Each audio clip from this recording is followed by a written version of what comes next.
Hey guys, Luke Blackwell here, and I'm here with Caitlin Frazier over at Frazier Motorcar. They're a locally owned car company, so they restore cool collectible cars, and I'm actually in a room full of them right now. It's pretty cool.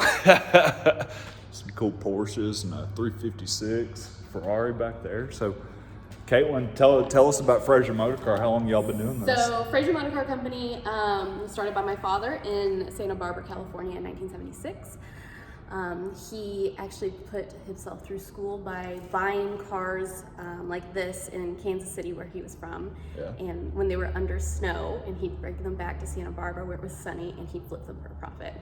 And realized he was going to be an actor. He was in acting school. Yeah. And realized that he was going to make a lot more money doing this than he ever was acting. Right. I can imagine. So this has been my entire life. I do not remember life without old cars. I started working for him when I was 16 or 17, so I've been doing this for 17 years now. Wow. And we buy and sell vintage European collector cars. We like to get them in so we can just flip them, but every now and then we'll get some in and we'll put new wheels on them, and we'll, take the dents out and make sure that they work from front to back, which is sometimes a bigger project than you had anticipated. I can imagine. But it's really not like being a car dealership. I just had a lady here who works for Nashville Lifestyles magazine, and she was asking, she was trying to kind of advertise as a car dealership, and I said, no, like we deal in art, we deal in fine art, we deal in history. Yeah. So it's very different. We sell most of our vehicles to Europe or to the coast. So we do very little local business. More lately, now that, as you know, the Nashville market is huge, and we have lots of people moving in, so we are actually seeing a lot more people now. But yeah, that's what we do. Lots of people with time to be out in fast cars. Yeah. This time of year, we just don't stop moving. Once the sun comes out, once things start blooming, it's convertible season. Yeah. I get about 30 seconds to myself to go to sleep at night. I bet. But it's great. I'm not complaining. Yeah. So business is good. Yes, it is. We're really blessed. We didn't know what to expect this past year. Yeah. But it was like nothing happened at all. Actually, it doubled. Our business doubled in the past year, and I don't have any explanation for it whatsoever. It doubled. We had the best year on record in 2020. Wow. Yeah, and we broke records like 3 times. I don't know. I don't have any logical explanation for why that would have happened in 2020, but we were so blessed. That's moving some cars. That's crazy. We sold 150 cars on the dot last year between 2 people.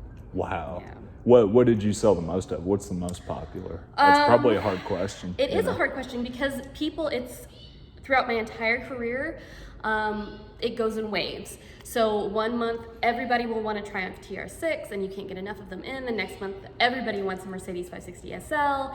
And then right now, we can't keep Porsche 911s in for more than 24 hours. Really? They're sold. By the time they're on the website, it's probably already sold. I've always admired those the most too.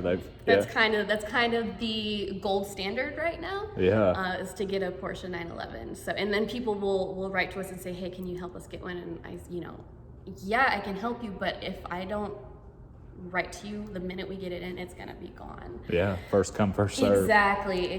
We can't keep them in. Also, the Mercedes SLs always do really, really well. The 560s, the 380s, the 450s. Really? Yeah, which is my dream car. Yeah. But as I told your lovely wife a couple days ago when she got her car, I said, I have to grow into that. You have to mature into those cars. I'm not there yet. So. Yeah.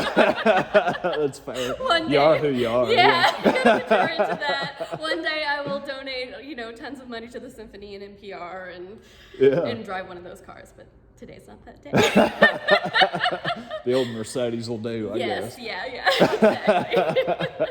And Volvos too, I hear. So you guys are into Volvos. We are so into Volvos. Many times people come in and say, which one's your favorite? I'm like, my favorite's not here.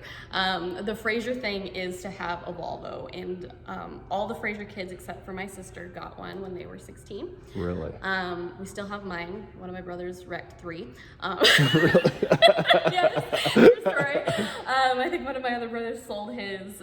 So we still have mine. My dad has 2 of the boxes, the 240 boxes, and then we have the bricks. We have 2 P544s and 2 P1800s, which is the one over there that looks like the James Bond car. It doesn't even look like a Volvo. No, it doesn't look like Volvo at all. Yeah.